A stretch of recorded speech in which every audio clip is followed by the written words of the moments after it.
I want you to imagine yourself as a young sailor or a young officer. You're stationed in Hawaii. It's a dream posting for you. It's a beautiful morning, a Sunday morning, December 7th, 1941. You're waking up after having a fun night out in Pearl Harbor the night before. You go out into the quarterdeck of your ship, or perhaps you're up at Makalapa at Nimitz's or then Admiral Kimmel's headquarters building, and you're walking outside to see the flag raising on a beautiful sunny Sunday morning, and all of a sudden you hear the drone of engines. You think it might be a flight of B-17s that were due to come in that day, but then you see their small fighter aircraft and you see the red meatball on the side of those aircraft and you wonder, what are they doing here? And then you see the bombs dropping, you see the explosions, you see your shipmates running left, right, jumping overboard to avoid the bomb explosions and avoid the machine gun bullets strafing coming from those Japanese Zeros. Could you imagine yourself, the shock and the horror of seeing your shipmates falling all about you, and you run to your post, your general quarters post, wherever it may be, still in shock at seeing all the devastation all around you. Could you imagine that day? It's hard.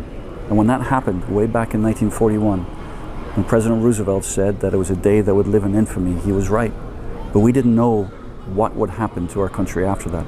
We didn't know if we were going to win that war.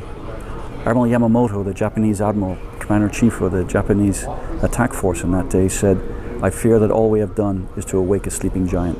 And that's exactly what the Japanese did.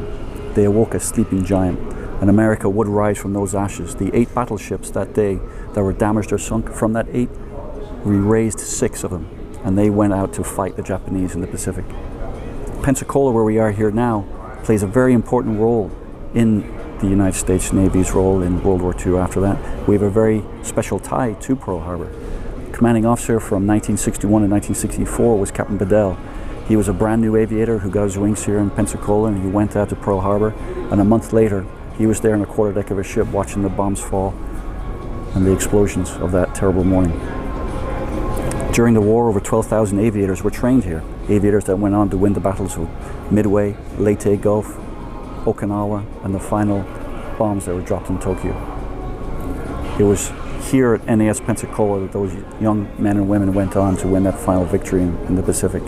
But today we remember those lost, those over 2,400 that lost their lives at Pearl Harbor, and the almost 4,000 that were wounded or injured during Pearl Harbor. We remember them today, and that's the real purpose of today, to remember them and remember their sacrifice.